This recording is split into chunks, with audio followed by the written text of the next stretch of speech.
2020년 새해가 밝았습니다. 뉴스를 봐도 풀리지 않는 궁금증, 새해에도 열심히 파헤치겠습니다. 본격 발품격 취재 토크 팩트원 시작합니다.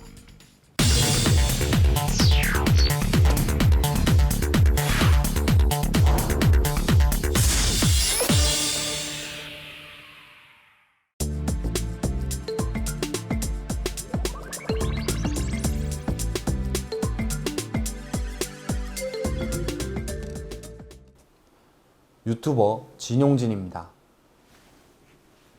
오늘 얘기해볼 주제는 서울시에서 융자 지원 사업을 하는데 무슨 사업이냐면 청년들에게 주거비 부담을 줄이기 위해서 역세권에 주택을 분양하는 사업을 한다고 합니다. 이걸 역세권 청년 주택 사업이라고 부르는데 과연 그 역세권이 얼마나 역세권일까 알려드리겠습니다. 정말 말 그대로 역세권이라고 하면 과연 지하철까지 얼마나 거리가 될까? 또 실질적으로 걸으면 몇 분 정도 걸리는 걸까? 궁금했습니다. 그래서 제가 직접 후보지 주택으로 가서 한번 지하철까지 걸어가서 시간을 재고 거리를 재면서 알아봤습니다.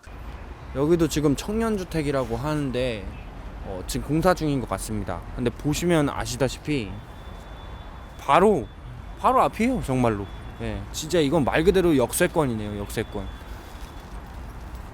여기는 뭐 실험할 필요도 없을 것 같습니다. 네. 정말 너무 짧은 데는 재볼 필요가 없을 정도였어요. 그냥 눈으로 봐도 바로 앞이었어요. 그래서 지도로 봐도 조금 거리가 있는 곳으로 가서 거기에서 한번 걸어봤습니다. 저는 지금 여기 나와 있는데 바로 여기서 강변역, 그러니까 역세권이라고 말하는 주택입니다. 그래서 여기서부터 걸어가 볼게요. 이쪽으로 가냐 이쪽으로 가냐도 중요한 거 아니야. 저기가 막혀 있을지 모르니까 이쪽으로 가보겠습니다. 오, 걸음 정확하게 세는데? 그냥 걸으면 되죠?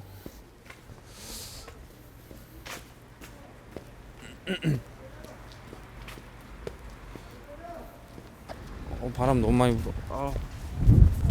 핸드폰으로 시간하고 거리를 재면서 계속 걸어봤습니다. 거의 다 왔습니다. 예. 보면 호두 과자다. 아, 현금 없나? 예, 이 정도?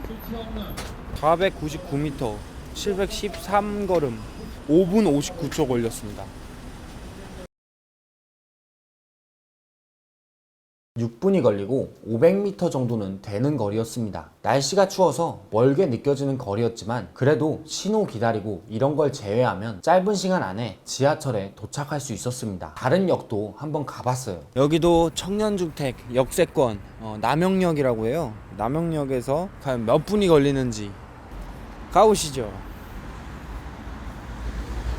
남영역. 여기는 좀 가까워 보인다.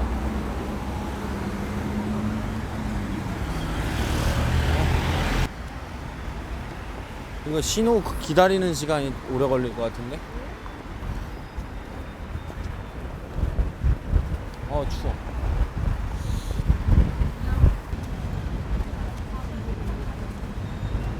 여기 역시 어떻게 가느냐에 따라서 시간이 많이 걸리고 신호를 받고 안 받고에 따라서 시간 차이가 많이 났지만 그래도 가까운 거리에 위치해 있었습니다.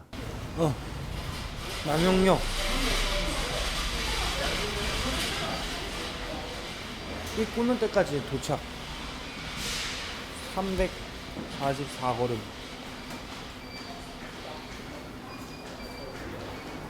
네. 3분 19초 걸렸어요. 여긴 진짜 역세권인 것 같습니다. 예. 오늘의 결론, 역세권 청년주택 길게는 5분에서 6분, 짧으면 10초 정도 거리에 있었다. 이 밖에도 서울시가 추진 중에 있는 다양한 정책들의 궁금증은 팩트온에서 이어가도록 하겠습니다.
네, 맞습니다. 이번 주 주제는요. 앞서 유튜버 진용진 씨가 문을 좀 열어줬듯이요.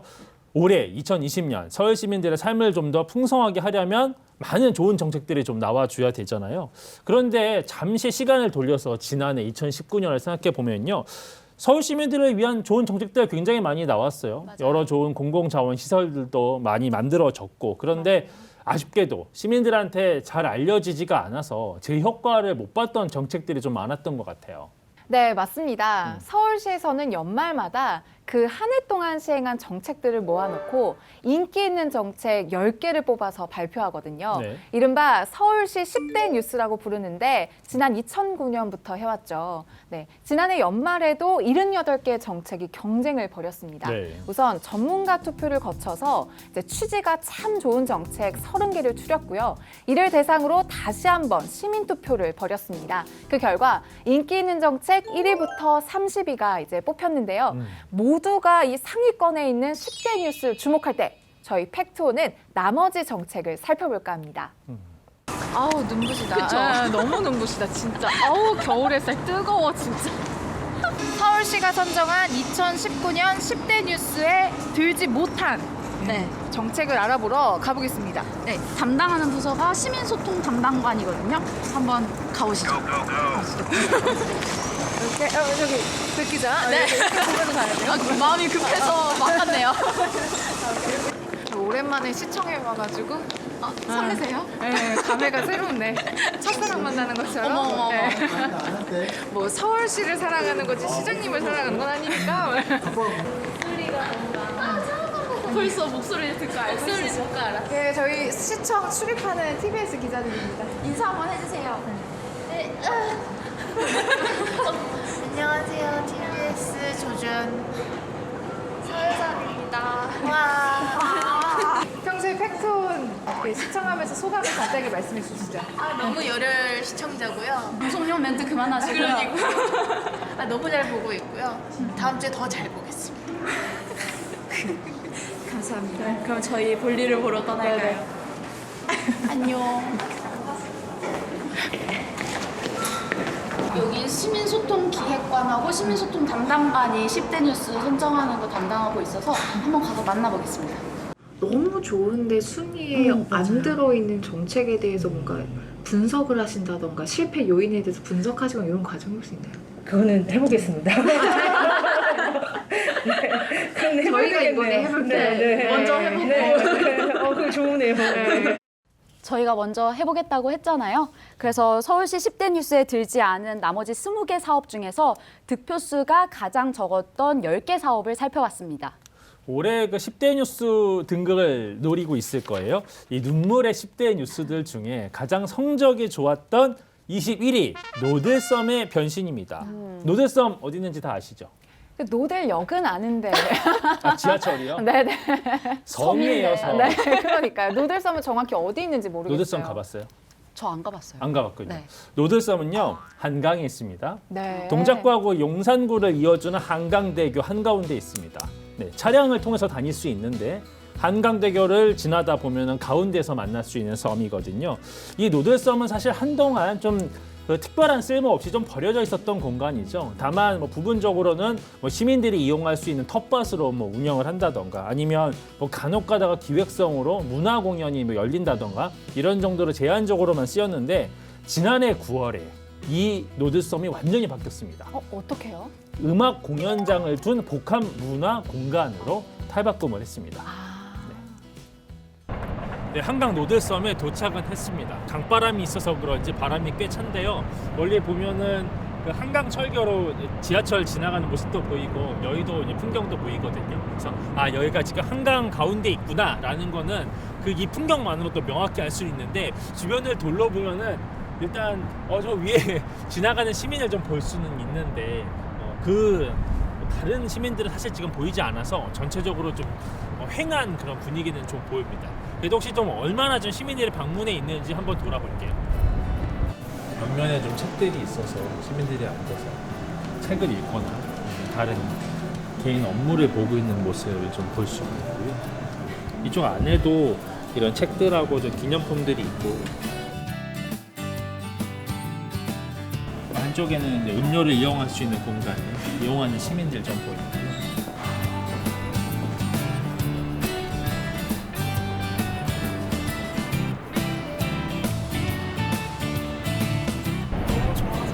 그랬어요? 네. 어떤 면이 좀 좋아 보이세요? 그냥 건축물이 너무 예쁘고 평범하지 않은 것 같아서 좋아요.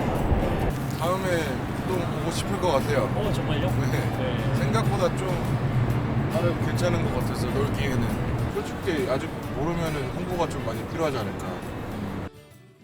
네, 이 노들섬 개장 당시에는요 하루에 평균 방문객 얼마 정도 나왔을까요? 많이 갔을 것 같은데요. 2만 명에서 3만 명, 꽤 많이 나왔어요. 많이 가셨네요. 그런데 최근에는 평일 기준 한 2천 명, 확 줄었어요. 한 10분의 1 정도 되죠. 주말에는 조금 많아서 5천 명 정도. 방문자가 좀 유지가 되고 있습니다. 물론 초창기에 비하면 많이 줄긴 했죠. 근데 겨울이잖아요. 그래서 최근에는 그 스케이트장을 좀 한켠에 조성을 해가지고 겨울 방문객들 몰이를 좀 하고 있거든요. 그래서 올해는 좀 한 번 더 개장을 하는 그런 마음으로 힘을 좀 주겠다, 홍보를 더 해보겠다라고 얘기를 하고 있습니다. 그래도 겨울치고는 오늘 날씨가 아주 추운 날은 아니어서 비교적 괜찮은데. 물론 낮 시간이기는 하지만 생각보다 훨씬 시민들이 좀 없는 상태여서 이게 노들섬이 지금 시민들에게 지금 좀 알려져 있지 않은 상태인가 하는 좀 의문이 좀 들기는 하네요. 2020년에 좀 이 인지도 몇 등으로 좀 올라가면 좋겠다 생각하세요? 12에서 15위 사이만 올라가면 좋지 않을까요? 10등에서 15등 정도로 네. 올라가면 좋겠다. 왜냐면 이제 다른 대부분 이런 정책들이 있고 저희는 또 시설이잖아요. 그렇죠. 정책보다는 아무래도 이런 정책들이 좀 더 이슈가 돼야 되는 것 같고 서울시에서 한 것 같지 않은 시설 같은 느낌을 저희가 주려고 항상 많이 노력을 해서 네. 좋은 공간으로 올라갔으면 좋겠습니다. 네. 이 노들섬이 여러 가지 별명들이 붙었어요. 한강의 뭐 구남도다, 뭐 등등등 여러 가지. 건축 공간이 사실은 이제 굉장히 의미가 많이 담긴 네. 거거든요. 그렇죠. 근데 그런 부분들이 조금 더 이제 시민분들한테 설명이 되고 알려질 수 있도록 저희도 이제 뭐 스토리월이라던가 아니면 안내판이라던가 이런 거를 조금 더 기획을 하고 있습니다. 네. 그 한강의 아름다운 이제 경관을 보면서 그쵸. 겨울에 스케이트 타는 거 괜찮은 것 같아요. 저희 한번 가볼까요? 갈까요 우리? 우리 둘만 가자. 다녀오세요. 네. 많이 다녀오세요. 네. 네, 21위 노들섬에 이어서 22위는 전국체전이었습니다. 기억나시죠? 맞아요. 기억나시죠? 그럼요. 네. 100회잖아요. 맞아요. 100회를 네. 맞아서 역대 최고 규모로 열렸고 그렇죠. 또 거기서 서울이 전체 1위를 했잖아요. 1위요. 왜 다 모르시는 거죠? 그건 몰랐어. 왜 이렇게 조용히 웃음을 하신 거야? 경기도 누르고 우승했습니다. 이거 크게 자축을 했었어야 되는데. 그러니까요. 네, 그런 좀 여러 의미가 있기는 했는데 시민들한테 좀 관심을 끌기에는 조금 부족했던 것 그러게요. 같습니다. 이게 국제대회가 아닌 그런 경기가 갖는 한계인 것 같아요. 그렇죠. 좀 아쉽죠. 네.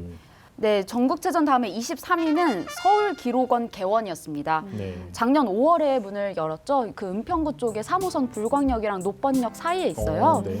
네, 근데 사실 기록원이라는 곳 자체가 역사적으로 중요한 자료를 보관하고 보존하는 그런 공적인 의미가 있는 곳이잖아요. 네. 근데 서울 기록원은 그런 의미를 넘어서 좀 시민들에게 친근하게 다가가려고 뭐 전시도 다양하게 하고 있고 카페 공간도 예쁘게 마련이 돼 있어요. 거의 복합 문화 공간이에요. 네, 맞아요. 네. 그런데 좀 시민들에게 아직 덜 알려진 게 아닌가 역시나. 싶습니다. 네.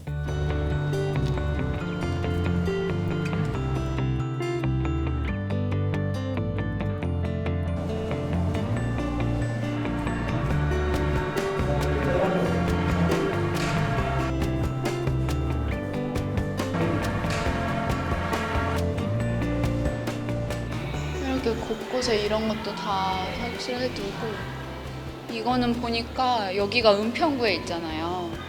그래서 이 시민 기록가 이분이 찍으신 사진들인 것 같아요. 그래서 은평 청사원, 녹번 삼거리 다 은평구 일대를 이렇게 기록으로 남겨놓으셨네요.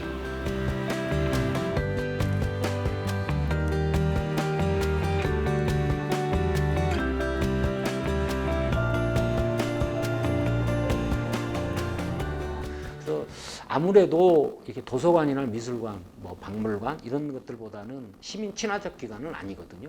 이렇게 자기 자서전 쓰기라든지 어떤 뭐 사진을 한다든지 이런 것들에 대해서 좀 더 많은 프로그램을 좀 만들어 내고 싶은 생각이 있고요. 보다 시민 친화적인 어떤 프로그램이나 기관의 어떤 특징들을 살리기 위해서 더 노력해야 될 거라고 생각합니다.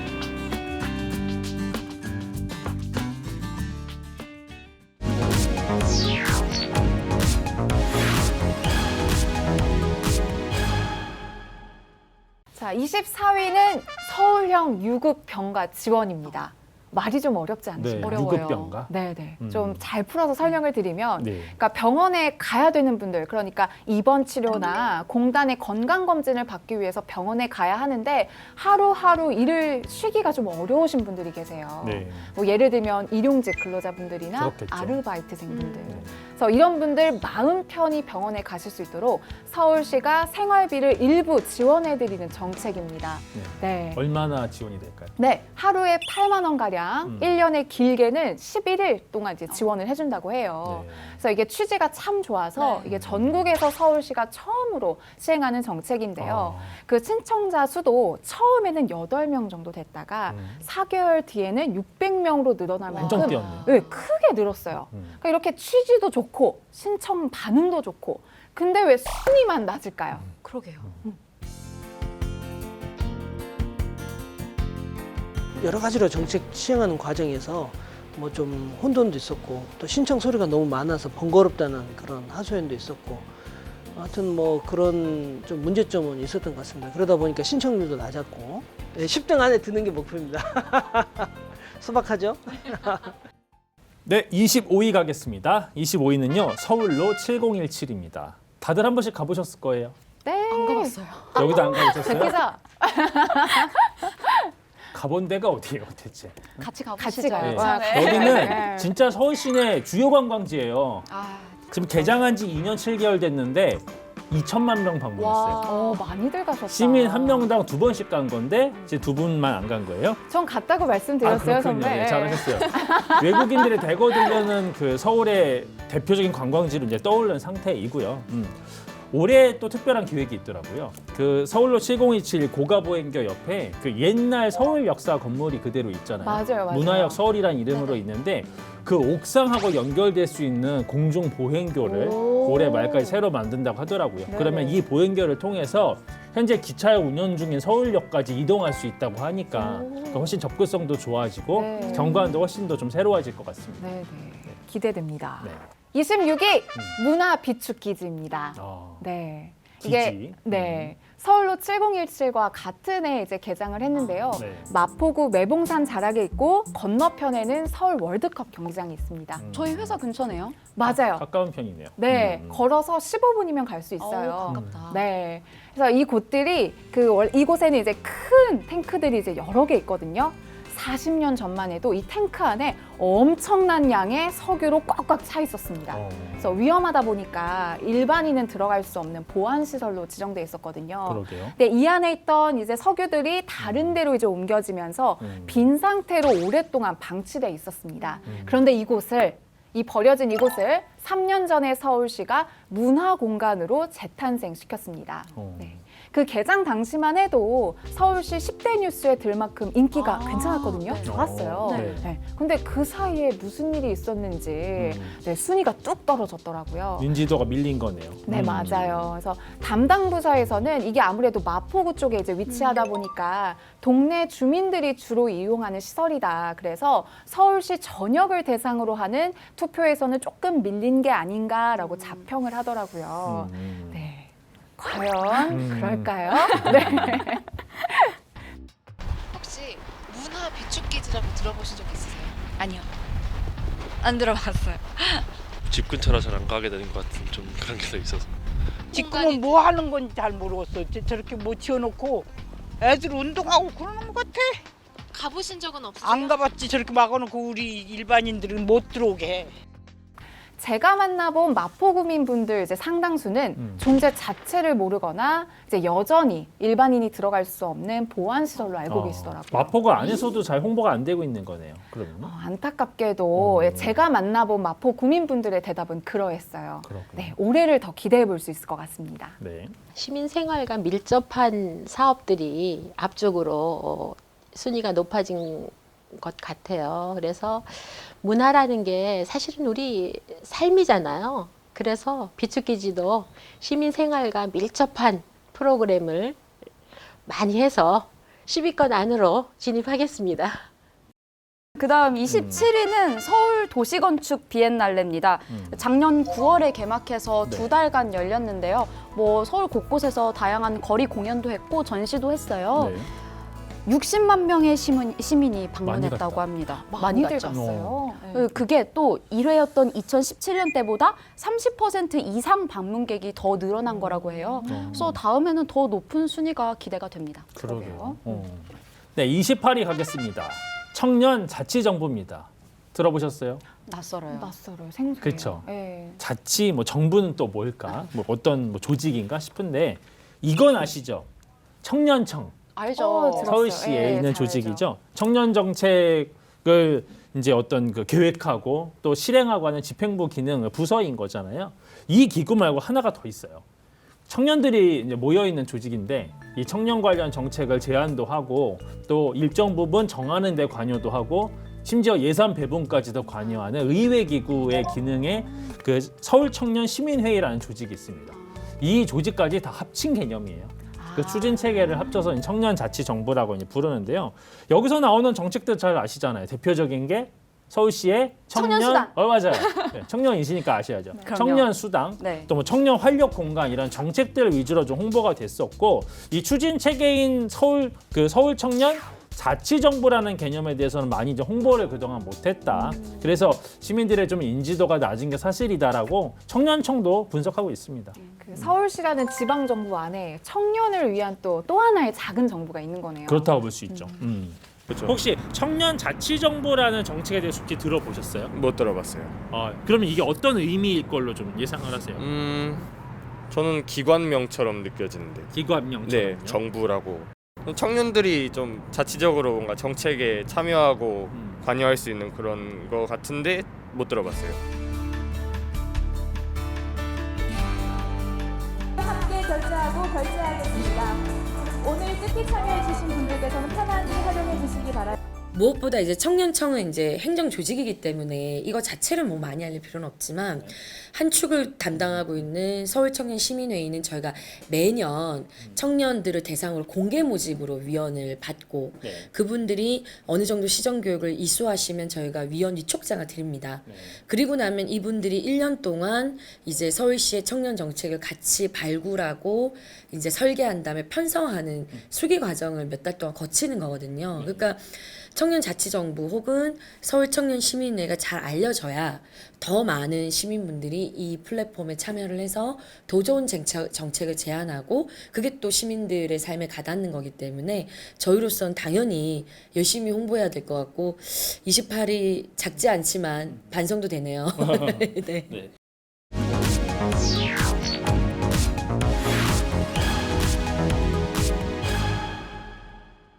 벌써 29위네요. 네. 서울민주주의위원회가 29위를 기록했습니다.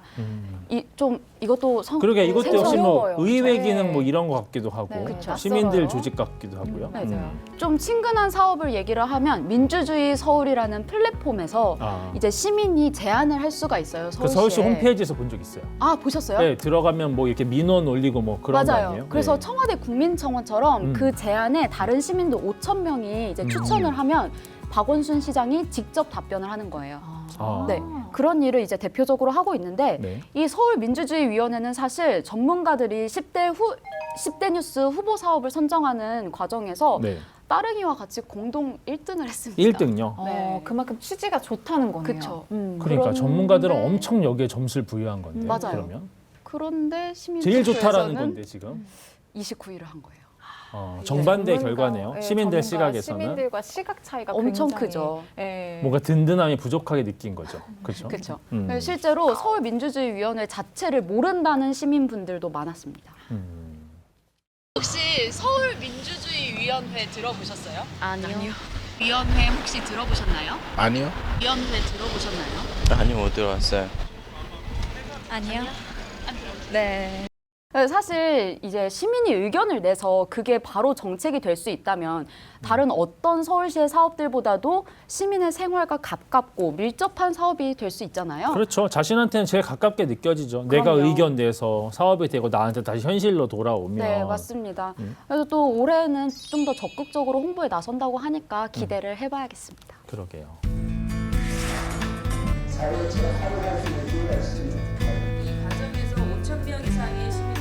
시민들 입장에서는 사실 서울민주주의위원회가 이제 7월 달에 출범을 해서 본격적으로 이제 위원들까지 구성이 된 게 11월 초기 때문에 많이 알지는 못하실 것 같고 또 한편 이제 이 제도 자체가 뭐 따릉이 같이 당신들이 이렇게 생활 속에서 직접 체험을 해볼 수 있는 그런 이제 제도가 아니기 때문에 상대적으로 인지도도 좀 낮았던 것 같고 또 지지도도 낮았던 것 같습니다. 예. 사업을 추진하는 것들도 주력을 해야 되겠지만 홍보에도 좀 주안점을 둬야 된다고 생각하는 게 이제 시민분들께서 서울민주주의위원회가 무엇을 하는 곳인지 여기서 하고 있는 일들이 어떤 것들인지를 정확히 아셔야 당신들이 또 이렇게 보다 적극적으로 참여를 할 수 있게 될 것 같거든요. 네, 마지막 30위입니다. 두둥. 다시 세운 프로젝트. 제가 여기서 질문 하나 드릴게요. 네.